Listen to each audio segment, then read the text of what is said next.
Good morning. It is Wednesday, April 23rd. Here's what we're working on. A vigil is going to be held today at Mohawk College for a 21-year-old student killed by a stray bullet. A jury has been chosen, and the sexual assault trial of 5 former members of Canada's World Junior Hockey team is expected to begin today. And TVO is ending the agenda with Steve Paikin after 19 seasons.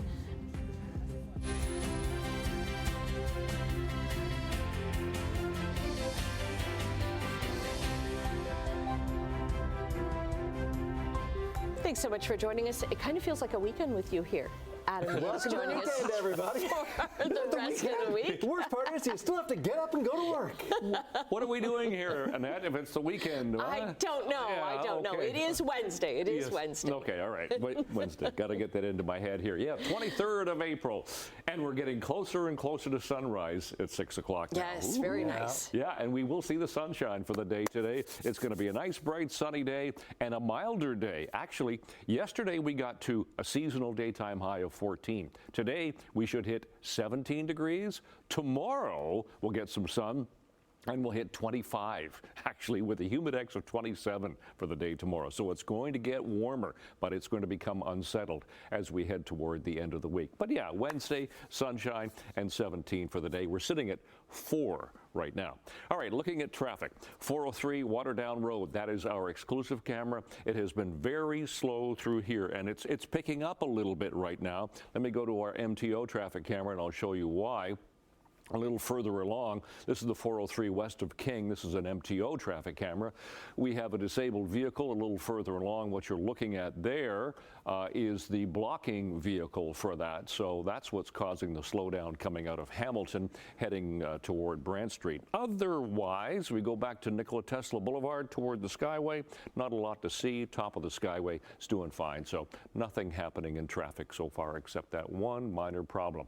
All right, we'll look at weather and traffic in detail coming up right now, the news. Okay, thanks very much. Well, Mohawk College is going to be holding a vigil this afternoon after a 21-year-old student was killed by a stray bullet last week. Simone Gavros is at Mohawk with more.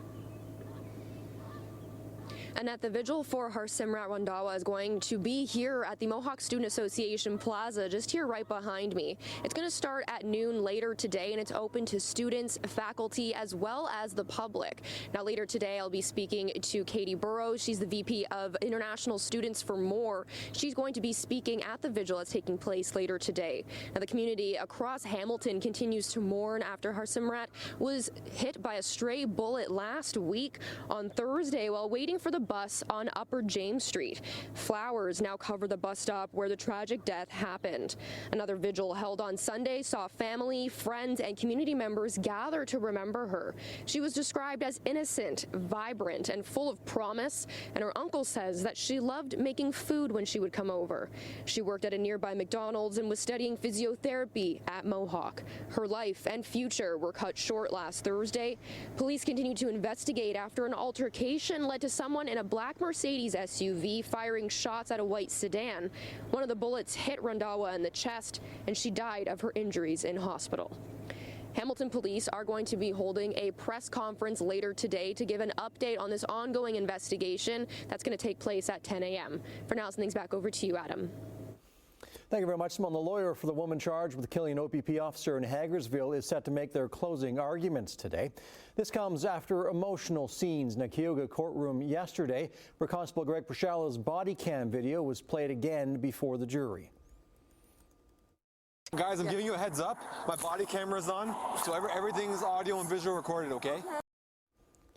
Greg Piershala was shot in December of 2022 responding to a vehicle in a ditch.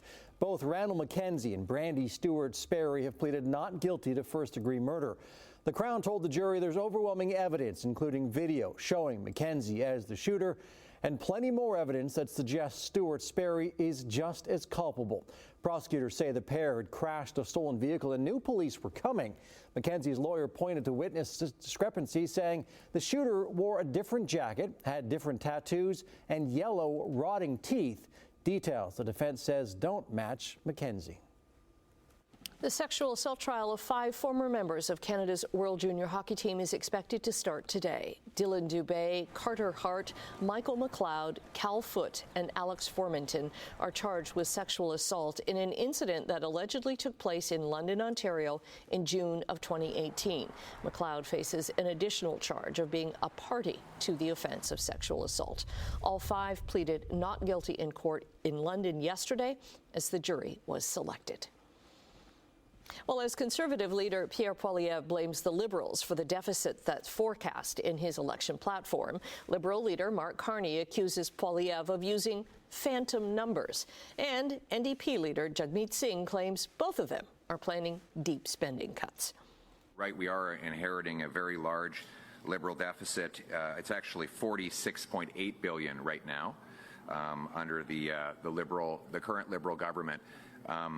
And, well, let's be clear, all of these deficits that we're talking about are inherited from the previous Liberal government. So let's not pretend that these deficits were created by anyone other than Mark Carney and Justin Trudeau. On the tariffs, I have to accept the numbers the government published. Mr. Carney has said that the tariffs will generate $20 billion. What I'm committed to is redistributing that money to Canadians through tax cuts and through targeted aid to industries that are directly affected. There's a phantom growth that comes from the sky in his platform that arrives and changes his numbers, even though he doesn't have a plan to fight against President Trump. He also has a tax cut, a bring-it-home tax cut that never comes home. It doesn't arrive until year 4 and 5. We just saw recently that Pierre Poilievre released his platform. He laid out his plan. And not surprisingly, it includes massive cuts. He's cutting, and that's what we expect of Conservatives. That's what they do. But what is surprising is that Mark Carney also laid out a lot of cuts in his platform. His platform includes $28 billion in cuts. He has said before many times that he would cut in the operating budget. He's defined the operating budget, said that includes transfers to health, transfers to provinces, transfers to individuals. So he's also proposing massive cuts. Now, there are no public campaign events set for Liberal leader Mark Carney today. Conservative leader Pierre Poilievre has a news conference in Stoney Creek this morning and a rally tonight in Nova Scotia. NDP leader Jagmeet Singh has stops in Edmonton and Winnipeg. Green Party co-leader Elizabeth May is canvassing in Sydney, BC, while co-leader Jonathan Pedneau is in Montreal. Elections Canada says advance polling was up almost 25% compared to the last federal election in 2021. In a news release, the federal agency says those 4 days of early voting set a new record for turnout, with 7.3 million people casting their ballots. That's up from the 5.8 million who voted early almost 4 years ago. And don't forget to join us on Monday evening for our special Your Home, Your Vote federal election coverage. It starts at 8. We'll bring you up-to-the-minute results along with live updates from party headquarters and local ridings. You can watch our special coverage on CHCH and stream it as well live on Parrot TV. All right, let's take a look at sports. And if I could dedicate this entire segment to the Leafs, I would. But producer Tansy says that's not allowed. I'm definitely going to start with them, Tansy. Take it and like it. Trying to get it back to Matthews. It's good. And it's off the post. Marner can't hold The Buds were buzzing early. Mitch Marner wide open in front. He rings one off the iron. Chris Tanev thinks it's in, but it wasn't. Don't fret, Leafs fans. Willie Nylander is here. Willie Stiles with a great move on the right side, and he spots Morgan Riley creeping in from the point, and Riley scores his second of the series. This one off his skate and in. Jumped to midway through the first. Leafs being outshot 7-3, but they're on the power play, which was red hot against the Sens in Game 1, and it remains that way. Johnny Tavares fires it on net, and Ullmark stops it. But the rebound goes in off of Nick Jensen. 2-0 Leafs. Bad break for the Sens. Skip to the second. Sens on the power play. Brady Tkachuk down low, and he tries a nifty behind the back through the legs pass that goes in off of a Leafs defender, Brandon Carlo. Sens down 1. With about 5 minutes left in the third, Ottawa completes the comeback. Adam Gaudette gets his stick on a point shot, and it flutters past Oilers 2-2. And this one needed extras. He's Batherson across, that picked off by Benoit. And he'll start back. So on Benoit into the zone, drops for Domi. He's through, Domi scores! Max Domi seals it for the Leafs after dancing around a few Sens defensemen and puts a top shelf where I hide the Easter chocolate from my much shorter wife. It's all for me, baby. Leafs squeak out a close one to take a 2-0 series lead. And now Max Domi joins his dad, Ty, as the only father and son duo in NHL history to score game-winning goals with the same team against the same team. Sounds like I just made that up, but trust me, I didn't. Game 3 is Thursday in Ottawa. Game 1 of the Battle of Florida, Lightning hosting the defending Cup champs, the Florida Panthers, and with that experience comes a lot of goals, like this beauty from Sam Bennett, who gets Florida on the board early in the first by batting a puck out of midair past Vasilevsky. Jump to the second, Florida up 2-1, and they explode. First, Nate Schmidt taps in a loose puck in front, and then 14 seconds later, Matthew Tkachuk back after missing more than a month with an injury. He dangles Vasilevsky out of his shorts, bearing his first of 2 on the night as the Panthers take a bite out of the Lightning in Game 1, 6-2. Let's head to Raleigh now, where the Hurricanes are looking to take a 2-0 lead in their first-round series against the Devils. And with Joyce up 1 in the second, the Hurricanes make landfall. Shane Gostisbehere with one-timer in front. He's stoned by Markstrom, but follows up and cleans up his own rebound to tie the game. 3 minutes later, Devils on the PP, but it doesn't matter. Canes break out, and Jordan Martinook with an absolute laser past Markstrom. Carolina would add an empty netter and take Game 2, 3-1. The late game featured the Minnesota Wild versus the Golden Knights, and after dropping the opening game of the series, Minnesota went wild in this one. Matt Boldy, sent in on a break by Kaprizov, gets a step on the defender and scored his 3rd goal of the series. He's the only Minnesota player to score in the series so far. But Marcus Foligno changes that, burying a sweet feed in front to give Minnie the 2-goal lead. They'd score another in the first and hang on for a 5-2 win and send this series back to Minneapolis, tied at 1. 6:12. It is Wednesday, 23rd of April, and we're starting with traffic.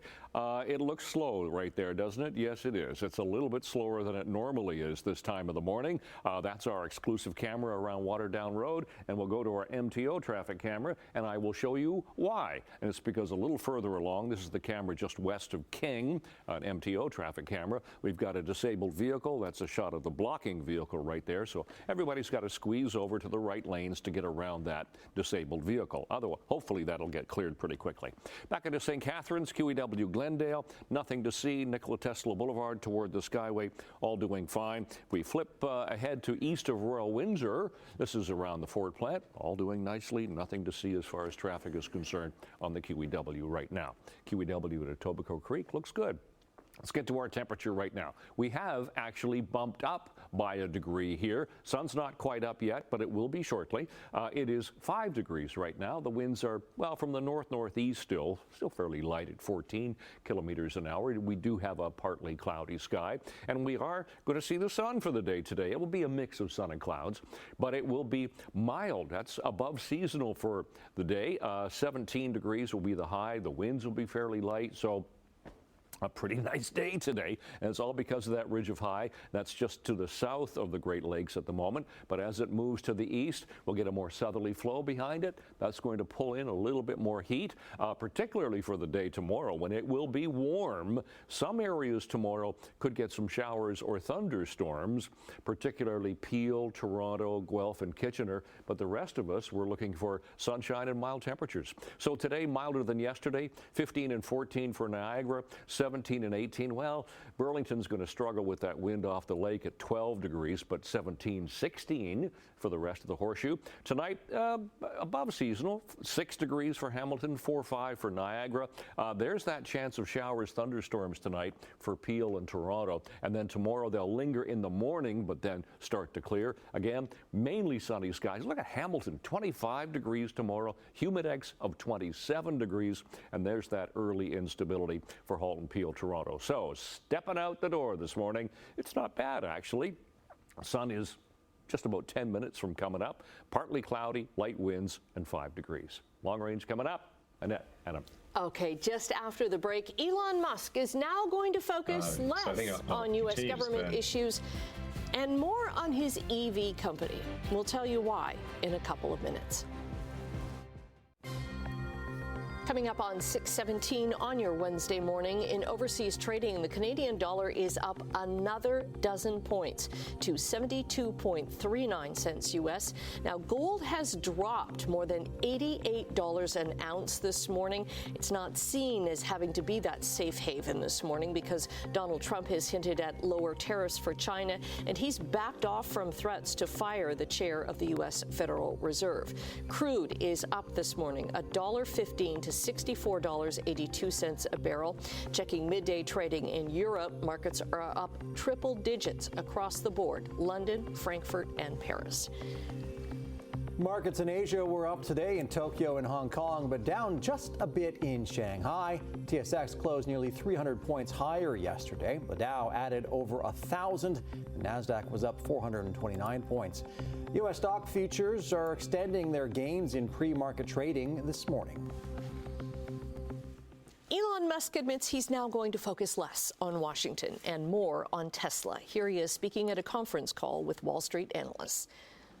So I think I'll continue to spend, a day or two per week on government matters for as long as the president would like me to do so, and as long as it is useful.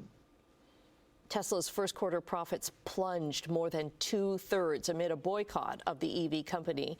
It's hurting sales and sending its stock tumbling. Profits for Tesla fell 70% to just over $400 million U.S., or about 12 cents a share, far below analysts' estimates. The results come in as the company faces a backlash over Musk's role in the U.S. government job-cutting group known as DOGE, which has divided the United States and sparked angry protests.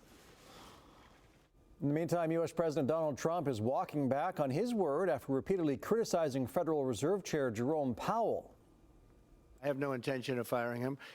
I would like to see him be a little more active in terms of his idea to lower interest rates. This is a perfect time to lower interest rates. If he doesn't, is it the end? No, it's not, but it would be good timing. Trump has pressured Powell to cut interest rates for economic growth, recently saying, quote, "If I want him out, he'll be out real fast." Powell denies Trump could remove him because the Federal Reserve is not run by the government. He was appointed during Trump's first term and is set to serve until May of next year. Analysts warn that removing the Fed chair could trigger panic in the markets. Court documents show there's a lot of interest in taking over leases that are held right now by Hudson's Bay Company. A new court filing made in the company's creditor protection cases, 18 unnamed parties have submitted letters of intent expressing interest in a total of 65 leases across Canada. Some of those letters were submitted by landlords, and many made a play for several of the same leases. Some potential buyers are interested in other Hudson's Bay assets being offered as part of a separate sales process, but the court document doesn't say what they are specifically. Meantime, Hudson's Bay has removed employee commissions for products like cosmetics and high-ticket items. Unifor says staff were informed last week that effective April 20th, commission-paid pay will no longer apply. The union says that's a violation of collective agreements. A Hudson's Bay spokesperson confirms the company is, quote, adjusting to wage-based compensation for its associates going forward as a result of restructuring under the company's Creditor Arrangement Act. All right, taking a break now. Brian will be back with traffic and your 7-day forecast just after this short break. 6:24, good morning. We are a minute away to sunrise, and we will see the sun today. We do have a problem on the 403. Thankfully, nowhere near the problem that we had yesterday. Of course, the 403 yesterday and just about all of Hamilton felt the impact of the situation with the road closures yesterday. So it was a significant event yesterday that continued until midnight. But this is really minor in comparison. This is the 403 west of King. It's a disabled vehicle, and that is it. Everybody's got to squeeze over. Other cameras doing fine. Glendale looks good. We'll flip ahead to Martindale. Do the two Dales there back to back. We're looking fine there. Top of the Burlington Skyway Bridge, really slow already as you go down toward North Shore Boulevard. Here's third line, Sheridan through Mississauga, the 403-407 split, doing fine, so nothing there. And yeah, 6:25 now. We are at sunrise. Yay! Temperature at the moment sitting at 5 degrees for Hamilton, 6 Grimsby, Mississauga, and for Toronto. Seasonals now this time of year are 3 for the overnight low, 14, which is where we were yesterday for the daytime high. Those are our sun times, 6:25 right now, and 8:11 and records for the day today. And for school today, we should be 8 degrees for the first bell. We're going to see progressively more sun as the day goes on, and 17 degrees for after school, so it will be a milder day today than it was yesterday. Tonight we'll fall back to 6. Tomorrow 25 degrees, humidex of 27. We'll have a fair bit of sunshine for the day. Peel and Toronto could get a shower. Otherwise, chance of a shower Friday, 21. Cool and cloudy on Saturday, 12. Chance of showers. And then we start to climb again. Sunshine for Sunday and Election Day on Monday. That's your forecast. Annette, Adam. Okay, thanks very much, Brian. This is pretty cool. History was made 20 years ago today with this. All right, so here we are in front of the elephants. Cool thing about these guys is that they have really, really, really long fronts, and that's cool. What you just watched was the very first video ever uploaded to YouTube 20 years ago today, as you mentioned, Annette. It's called Me at the Zoo, a 19-second clip featuring YouTube co-founder John Kareem in front of an elephant exhibit. He was 25 years old at the time. Kareem was one of 3 founders of YouTube, all former PayPal employees. And of course, YouTube became an almost instant success. Just 18 months later, it was sold to Google for $1.65 billion US in stock. And that was back when you still had to watch videos on a computer screen. The iPhone was still months away from its debut. 1.65 billion. Imagine how much it could sell for now. Oh, my goodness. Wow. Okay. Yeah. Lots more to come here on our station. Stay with us.